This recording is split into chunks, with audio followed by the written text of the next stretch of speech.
खबरों का lunch box. नमस्कार, आप सुन रहे हैं रेडियो मनी 9 पर खबरों का लंच बॉक्स। मैं हूं अमन गुप्ता। समय पर लोन का भुगतान नहीं करने पर अब नहीं देनी होगी भारी भरकम पेनल्टी। 9 नए शहरों में होगी डिजिटल रुपए की शुरुआत और नहीं थम रहा छटनियों का दौर, बताएंगे अब किसने निकाले कर्मचारी। साथ ही जानेंगे बिजनेस और फाइनेंस से जुड़ी कई और खबरें। तो खोलते हैं खबरों का लंच बॉक्स। आरबीआई ने बैंकों से लोन की ब्याज दरों पर अलग से पीनल इंटरेस्ट यानी दंड के तौर पर लिए जाने वाले ब्याज को लेने से किया मना। आरबीआई ने कहा, बैंकों को ब्याज के ऊपर ब्याज लगाने की बजाय अलग से वसूलने चाहिए चार्ज। कहा, बंद करनी चाहिए दंड के तौर पर लगने वाले ब्याज को मूलधन में जोड़ने की प्रक्रिया। दंड के तौर पर लगने वाले शुल्क को पारदर्शी बनाने और भारी भरकम चार्ज न वसूलने का भी दिया सुझाव। नियम को लेकर जल्द गाइडलाइन जारी कर सकता है आरबीआई। चीनी ऐप्स पर प्रतिबंध की खबरों के बाद आरबीआई ने दिया स्पष्टीकरण। कहा, सरकार को सौंपी थी एनबीएफसी से जुड़े ऐप की सूची। इस आधार पर नॉन रजिस्टर्ड ऐप्स पर लगाया गया प्रतिबंध है। आरबीआई ने कहा, किसी खास ऐप को बैन करने के लिए नहीं कहा गया। कर्ज से जुड़ी 94 ऐप्स पर लग चुका है प्रतिबंध।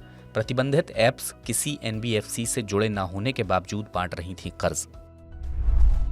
भारतीय रिजर्व बैंक के गवर्नर शक्तिकांत दास ने बॉन्ड मार्केट में कामकाज का समय बदलने का किया ऐलान। बॉन्ड मार्केट अब सुबह 9 बजे खुलेगा और शाम 5 बजे बंद होगा। कामकाज का समय बढ़ने से बॉन्ड मार्केट में बढ़ेगा कारोबार। एडवांस एमिशन नॉर्म्स के बाद नियम का पालन न कर पाने की वजह से कई गाड़ियां बननी हो जाएंगी बंद।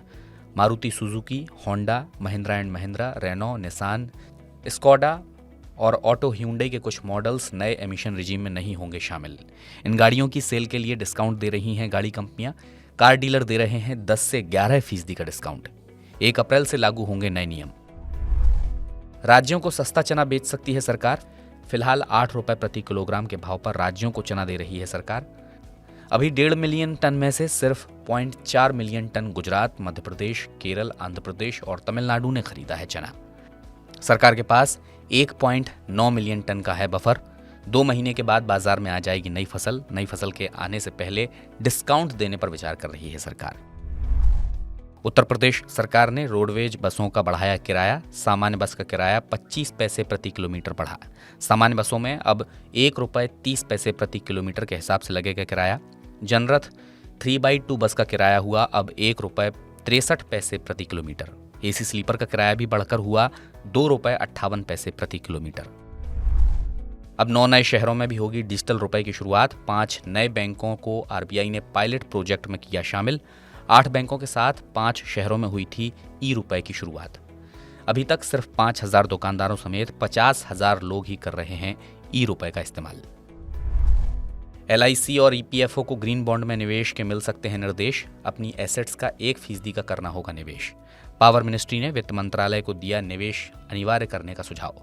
बॉन्ड से जुटाई गई राशि का कार्बन उत्सर्जन घटाने में मदद करने वाली सार्वजनिक क्षेत्र की परियोजनाओं में किया जाएगा इस्तेमाल। गूगल पिक्सल, शाओमी, वीवो और ओप्पो के कुछ मॉडल्स में 5G इस्तेमाल नहीं कर पा रहे हैं 5G हैंडसेट यूजर्स।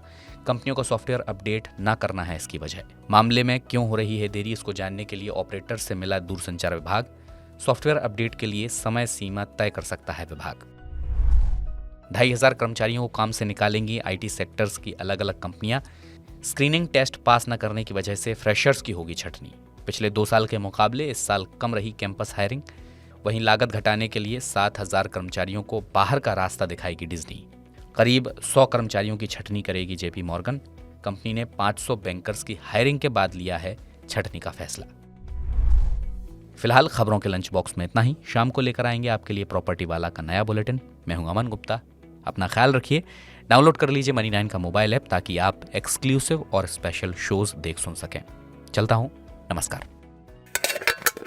खबरों का लंच बॉक्स।